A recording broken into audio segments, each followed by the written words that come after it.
Well, it's afternoon now, and as I said on earlier this morning, I was asked to do give some history by Miss Corner from the mayor's office of Austell, Georgia. I don't even know the mayor's name. Being frankly honest with you, I live in Mapleton, but I was a product of Washington Street Elementary School. I'm just driving just a little distance, and to give you a little history of how we used to get to Washington Street Elementary School and how we used to get to school every morning, Monday through Friday, before our schools were desegregated in Cobb County, Georgia. Thank you, Mayor, for your interest and your concern. Out of the schools, Washington Street Elementary School was one of the schools that were involved before desegregation. Okay. And Washington Street is one of the schools where those of us in South Cobb County, Powder Springs, we were bused to Washington Street Elementary School. And never has the history been done on Washington Street Elementary School. Out of all the schools, okay, back in the days, and I think it was 5 schools, but out of all the schools, everybody kept their school up. Everybody fixed their school up and made it a historic site, except Washington Street Elementary School. And I'm getting out of my car so that I can tell you a little history. So I really do thank the mayor of Austell for, I think it was Councilwoman Anderson that called me. And she knew my sister and may know me, I don't know. But I'm thankful that somebody has taken the interest to find the history of Washington Street Elementary. That's where us black kids was educated at. As I said, I now work for Douglas County Sheriff Department. I'm at the Lithia Springs office. As odd as it might sound, sometimes I don't know how I got into things, but I started with Phil McLemore, who was over the Mapleton Improvement Association. I don't know how I was found, a little nobody, okay, but I was by Hair Glore. I know that's who it was. Okay, and that association, I was the only black person on that committee. And then I brought in Miss Willieva Petty, older than me, because I always turn back to the older people. Well, they know the history, trust me. But I worked with the committee, never knowing why, until later in years, family and mayor. Didn't know the importance and the status of my great-grandfather, G.W. Felker, who could not himself be educated in the colored schools, church schools, because of the color of his skin. But just as sure, if you go up to Cobb County, it's got on his last will and testament that he was a colored man. Dead, he was a colored man. Alive, he was a white man. Okay? And that's how you read his last will and testament. He outlived his daughter, who, with my family being so deep into preachers, we believe in how the Bible said set it up. And so that's the way both of my great-grandfathers did. However, Phil McLemore called me first. And I'm thinking, I don't even like history. Kind of didn't like school. And the street that you're looking at is the reason I didn't. But I was called when I went to Oxford Emory University in Covington. It was because of Dr. James Densler. I don't know why Dr. Densler wanted me to be a medical doctor. And it seemed like people always found a deep interest in me that I had that I didn't know I had. Okay, if that makes sense.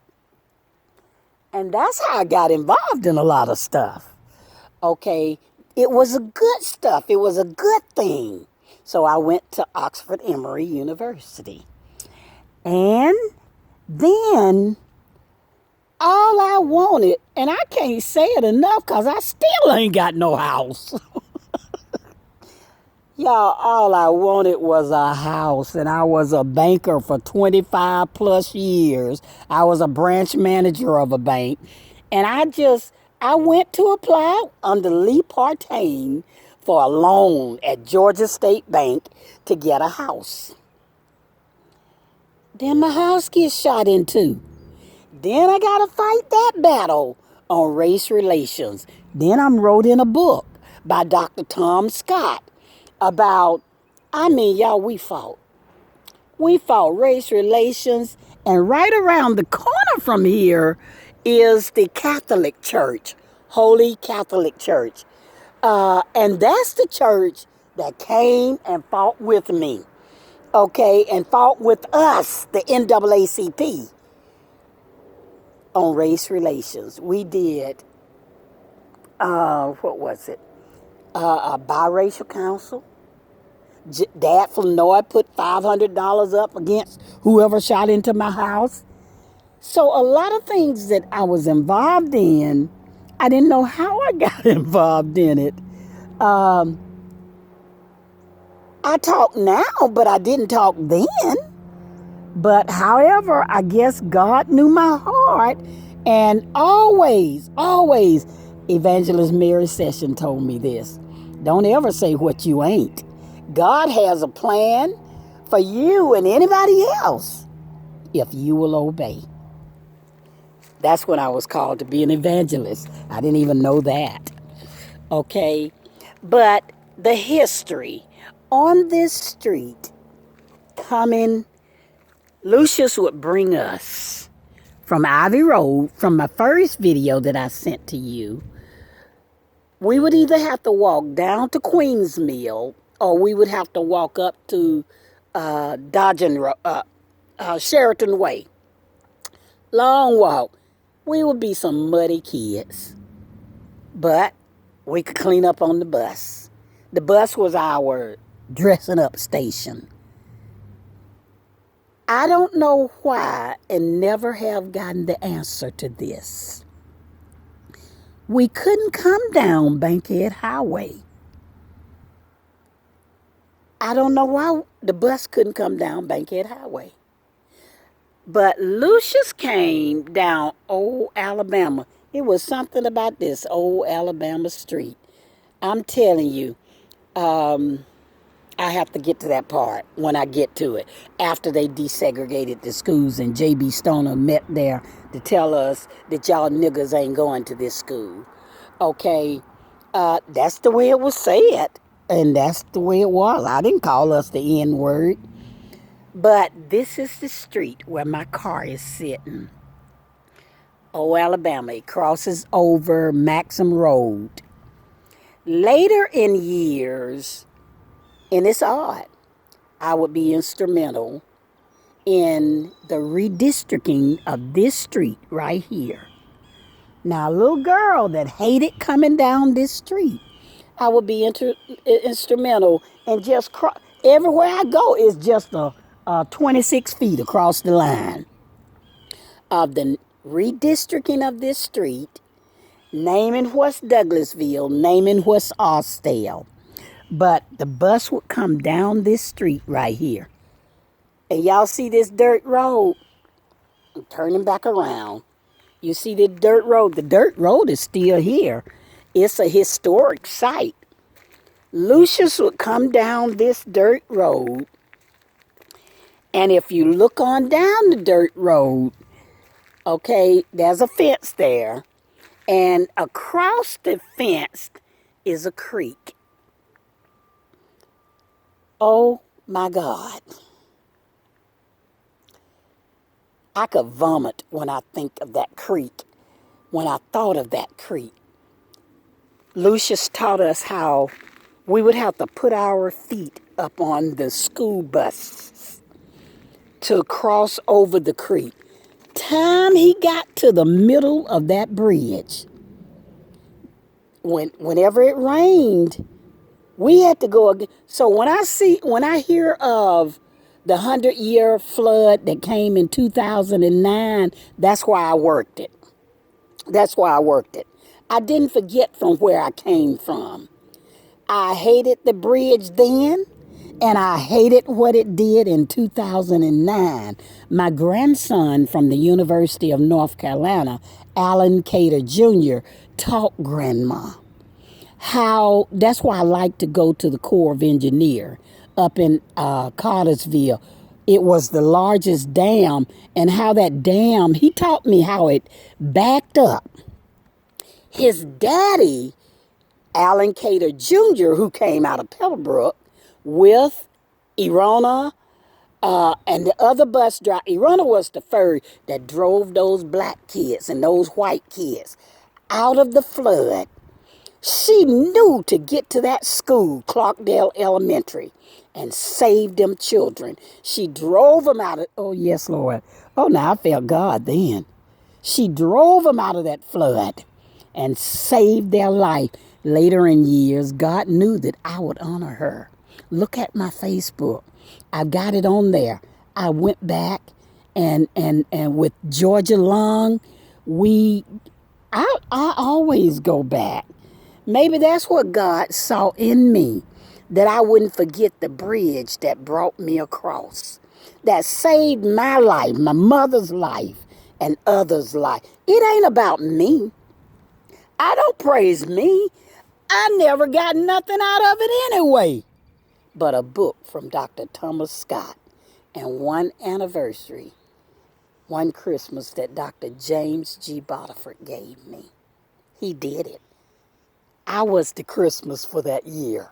That's the only honor I've ever gotten. Okay, I've not built my name. This bridge right here, Lucius would have to bring us down this road, and it will flood the motor of that tore up yellow school bus out. We would be sitting in the middle of that creek with the motor, and the Austell police would have to come to this bridge, and they would have to get a wrecker and pull our bus out of that creek because we were flooded. So before the 2009 flood, 100 years before then, well, years before then, not 100 years with us, we had already been flooded. When I go to Walter Pratt's them house down there off of Humphrey Hill, they were already flooded. We had to pick them up too on our bus. And we had to go through the same water that flooded our bus out. Yet we couldn't come up Bankhead Highway where we wouldn't be flooded out. I never could understand that. To this day, I still don't understand it. Couldn't have had nothing to do with race. We were children. Okay? Don't matter what color we were. We were children. They had desegregated in Georgia for us, in the federal government, for us to drive up that street. When you hear me saying that I praise God for Governor Kemp and that group, that legislation that passed that hate crime bill, I do. I do. When you hear me say, I bless Bodie, D.A. Bodie, for that team that won that case. I do. Hate is wrong. Hate is not right. Bringing us up this street, and we could not even come up Bankhead Highway. It was wrong. Let me give you the history. It was wrong to shoot a man because he was on a public street. It was wrong to keep our bus from going up that public street. Anyway, the city of Austell Police Department never thought that I would be right down the street. God knew it. Working at the Lithia Springs precinct for Douglas County. Me, a little nobody. Right down the street from you, Mayor. I was the last official treasurer of record for the city of Lithia Springs, Georgia.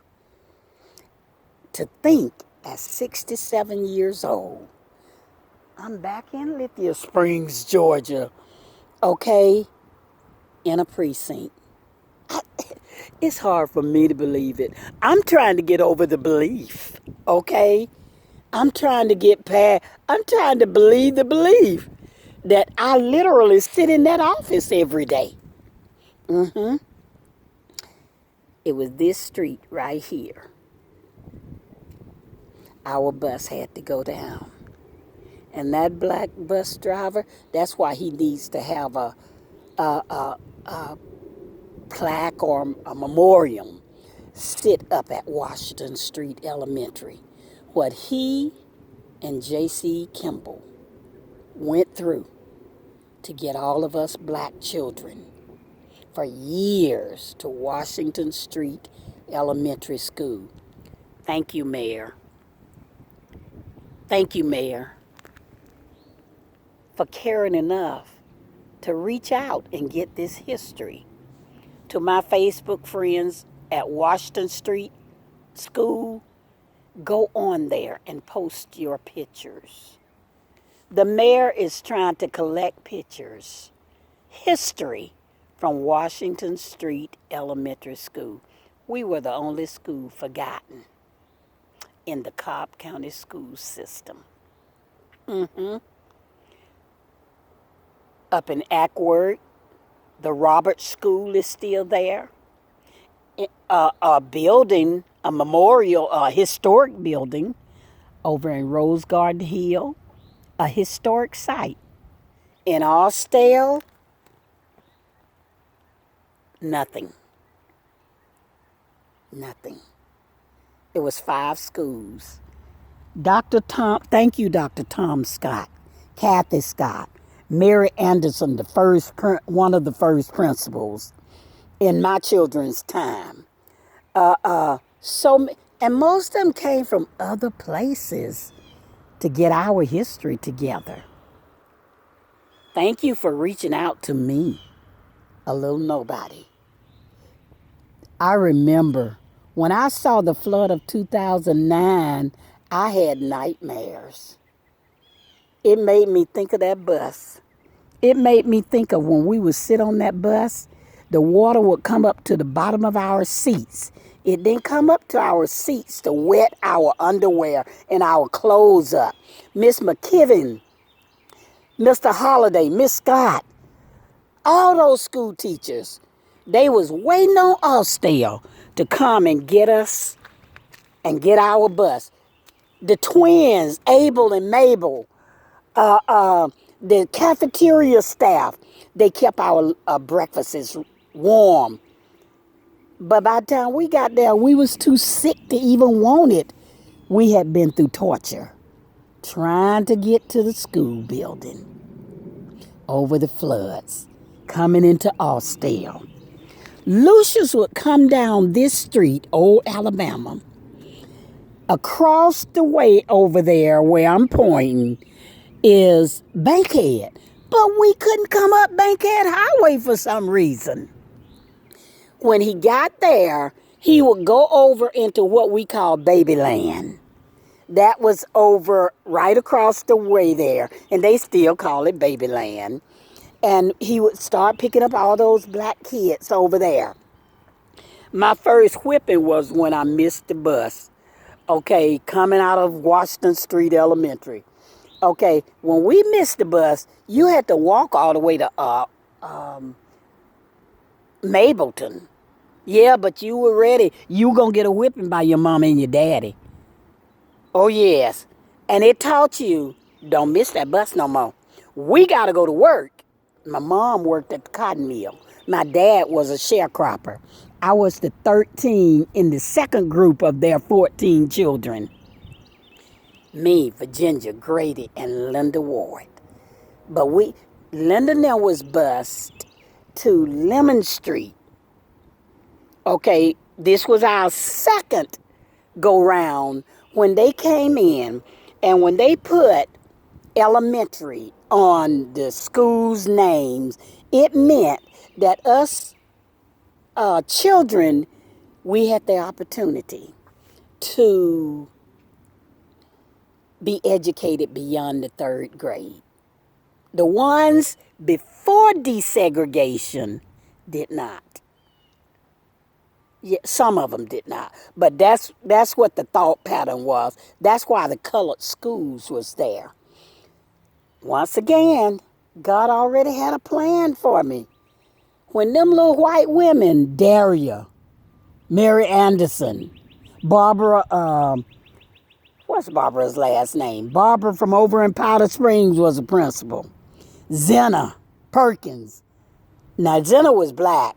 But when them little white women asked me, where is Green Grove, Route 1, I'm saying, what are they talking about? I don't know what a route is.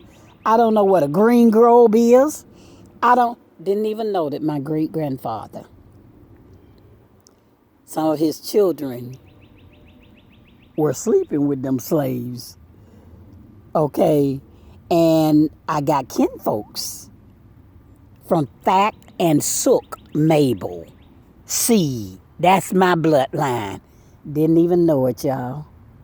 They had me working on the Mabel House project saying that there was no descendants of these 13 slaves. And I'm thinking, impossible. I got so much family. I can't believe a person don't have no family. I don't believe it.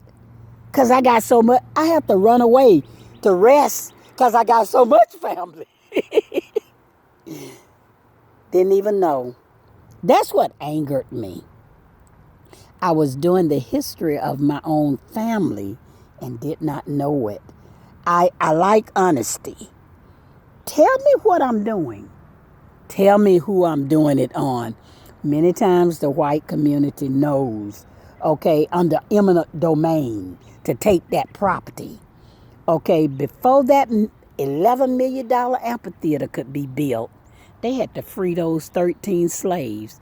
Mary Cater, with the white women, were in Seller Brothers attics. We were in Cox Brothers down on Auburn Avenue when they took that first slave, Celia Mabel, a black woman, down to Auburn Avenue because she was a queen in the master's house to be embalmed. She had stomach cancer.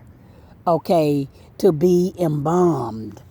Okay, before 1910, because black folks couldn't be embalmed before then. Okay, and thank God for the U.S. government. My mother was a product of that. Her name was Lucy Cypers in Scott instead of Thelma. But all of our life, we knew her name. My brother said, Mary, how you learn that stuff? He didn't even know. And he was one of my older brothers, that her name on public record was Lucy. We had to get a Bible. Y'all need to go to the Mabel House too. Go in the White House. Don't just go down there to the art building. Go up there and learn Black history. Yes, that's why that project was done. Go to Kennesaw State University and read that Black history, oral history. Thank you, Deanne Bonner. I have no problem thanking you. Anyway, when desegregation came, they could bring the children from across in Fulton County over to Cobb County. Okay, and but they still bust us. They bust me and my sisters, my younger sisters, older, one or two older than me, up to Washington Street Elementary. My sister Gwendolyn, who was 20 years older than me, she couldn't go to school in Cobb County. My sons, Alan and Xenophon, right around the corner from where they shot into our house. 26 rounds of shotgun, they say, by the Klan, because we moved on a white street, they say. They went to Mount Pisgah Church. My children, and thanks to Solly Cole, Ed Barber, all of these are white people. They got my children. They came to my teller window when I worked at Georgia State Bank and said, we want your children to go to the mother's daycare. And they only went 2 or 3 days a week. Xenophon Cater and Allen was there. I don't know how I got into different stuff and things, but it was on this road that we went down the road. That creek would make me sick to my stomach. I was so scared. I was scared a snake would come in the bus. Lucius protected us. Miss Betsy got that bus on the road. Those little old black old folks meant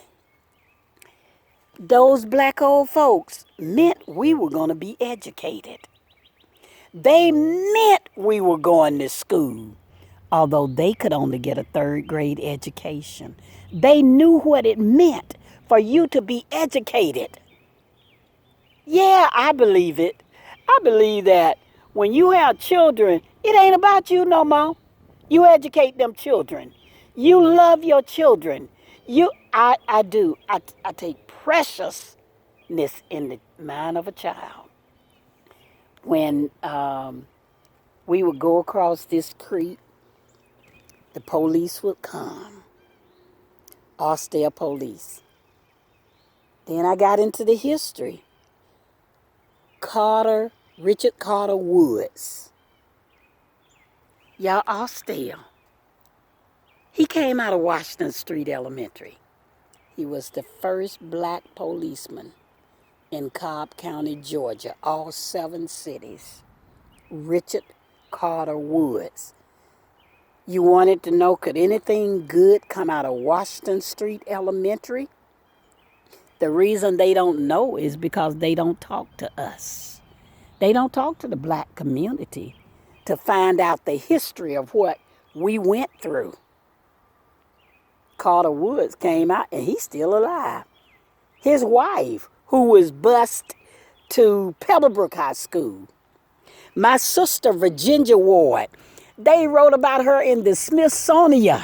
They wrote about her in the thesis for those high-class law schools. Pull her name up. Virginia Gail Ward. The first black student to graduate from Pebblebrook High School. Only. When they wrote about her, they thought it was an army of black students. She rode that bus across this bridge right here. I don't know how she felt. I just know how I felt. I hated it. Virginia came out as the first black student. She's still alive. As a matter of fact, she's activity coordinator for Parkland Manor in Austell. Parkland Manor Senior Home. We don't forget. Oh no, oh no. We don't forget. She feeds the people breakfast every morning out of her pocket. 350 residents. Yes. Austell, that's a part. Y'all know that's Austell, right? Oh, yeah, okay. Virginia does a lot. We don't forget. This is the bridge that we had to cross. We had to go across that river.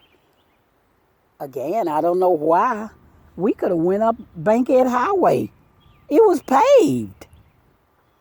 Why do we have to come down a dirt road?